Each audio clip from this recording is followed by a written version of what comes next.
Are you there? Oh no, I think you're stuck over there on a screen.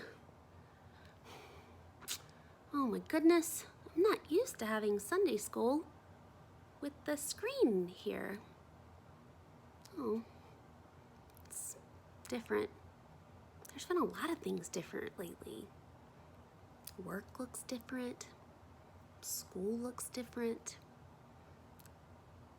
Playing outside looks different. Hanging out with your friends. You're not really supposed to do that, are you? We're not supposed to touch our face, Leigh Anna. Look what I've been doing. I've been touching my face.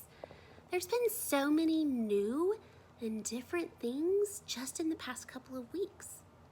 And right now, we're gonna have a new and different way to have Sunday school. I'm sorry that we're stuck between each other with the screen, but I'm still excited that I get to spend this time with you this morning. This morning, we're reading from the Bible in the Gospel of John, chapter 9, verses 1 through 41. We're gonna read the story out of our Spark Story Bible. Many of you have these. If you don't have one yet, you'll get one when you go to kindergarten. And our older kids they can actually follow along in their real Bibles that have the words from the Bible, not the story. So John chapter 9, verses 1 through 41. If you're following along in your Spark Storybook, it is page 432.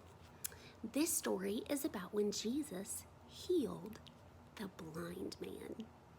Let's find out about it. The pool of Siloam. Jesus met a blind man on the road. He told the blind man, "I am Jesus. Some people call me the light of the world. I'll bring light to you for the first time by helping you see." "No, Jesus," other people said, "this man must have done something wrong, or he wouldn't be blind." But Jesus knew that the people were wrong. Jesus knew just what to do to heal the blind man. First, he took some dirt from the ground and he added some of his own spit. He mixed it until he made mud. Finally, he pressed the mud over the blind man's eyes. I'm going to stop right there because I want to talk about this.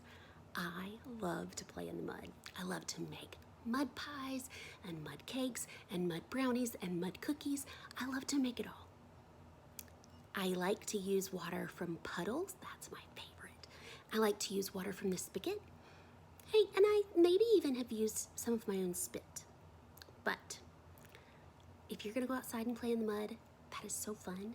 But I don't think that you or I should put mud that we made on anybody's eyes. Let's leave that to Jesus, okay? Got it. All right. Jesus told the man to go and wash his eyes in the pool of Siloam. Splash, splash. The blind man washed the mud off his eyes. The very first thing the man saw was water. The second thing that the man saw was his face in the water. The blind man remembered Jesus' words, "I'll give you light." Many people were shocked by what Jesus did. Some people were mad because Jesus could do what they couldn't do. So they asked the man who used to be blind some questions. "How can you see?" they asked him. "Jesus made me see," he said. "That's not true," they replied. "Yes, it is. Jesus is a holy man." "Really?" "Really. Jesus could heal you too." Some people were afraid that Jesus could heal people. They closed their eyes and didn't want to see any more about Jesus. "Go away," they said to the man who could now see.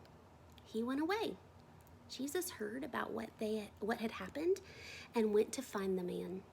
When Jesus found him, Jesus didn't tell the man to go away. Jesus stayed with him. The man believed Jesus was the light of the world. This scripture and this story remind me so much of what's going on right now.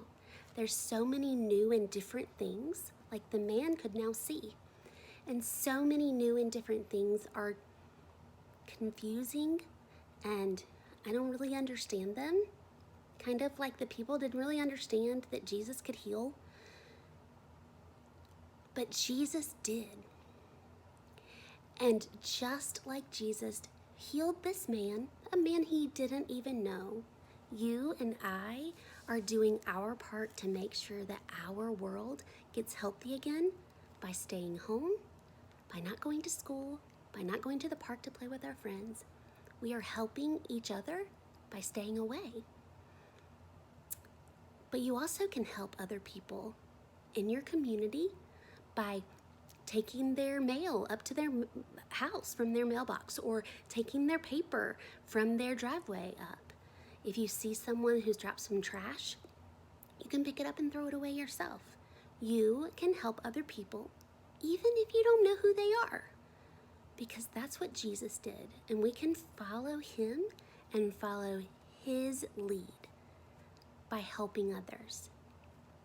But we also need to remember that no one who is getting this virus did it or has gotten it because they were bad.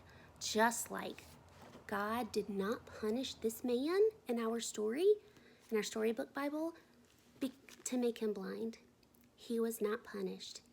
He probably got blind or became blind after he got sick one time, or maybe even he was born blind, but he didn't do anything wrong. So I want you to remember that if you get sick, you didn't do anything wrong. And two, if you can help someone, even if you don't know them, go help them. I love you all so much, and I cannot wait to have Sunday school without the screen.